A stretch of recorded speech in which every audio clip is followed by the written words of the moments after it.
নমস্কাৰ। কেনে আছে আপোনালোক? আশা কৰিছোঁ সকলো ভালেই আছে।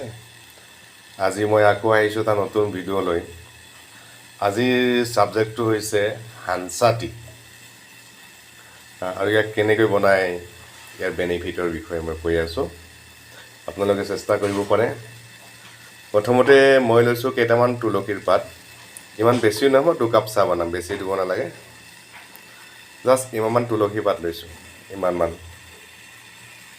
তাৰপিছত লৈছোঁ 1 পিচ আদা, সৰুকৈ কাটি ধুই লৈছোঁ মই। তাৰপিছত লৈছোঁ ইমানমান পদিনাৰ পাত। এতিয়া এটা পাত্ৰত দিলোঁ থেতলাবৰ কাৰণে, আৰু মই থেতলাই ল'ম ভালকৈ। থেতলাই আছোঁ, চাওক।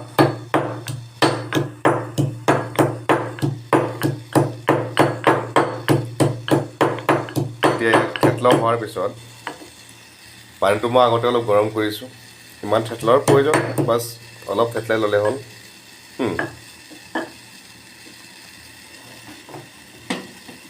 আৰু বস্তুটো ধুনীয়াকৈ ওলালে, মই ধৰি লোৱা থেতলোৱা জাগাৰ পৰা ওলাই পেলাই মই এতিয়া দি দিলোঁ পানী।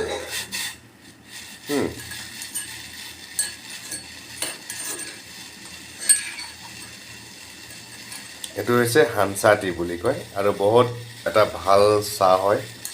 বহুত বেমাৰত কাম দিয়ে।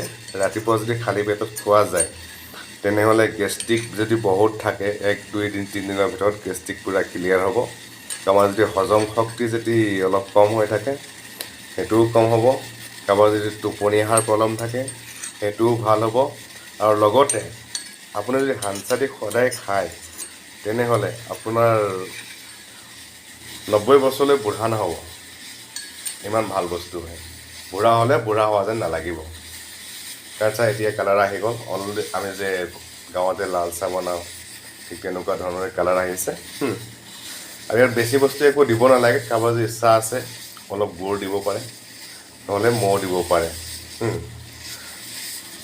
এইটো ভাল, চেনি নিদিয়ে ভাল। তথাপিও গুড় মৌৰে খাব পাৰে। ই আপোনাৰ হজম শক্তি প্লাছ গেষ্ট্ৰিক, পেটৰ বিষ থাকিলেও ভাল। পেটৰ বিষ থাকিলে ধুনীয়াকৈ এগিলাচ বনাই খাই দিব, খালে পেটৰ বিষটো কমি যাব। অলপ ধৰি লওক পেটটো সদায় চাফ হৈ থাকিব। আমাৰ পেটৰ কাৰণে চব বেমাৰ হয় ন।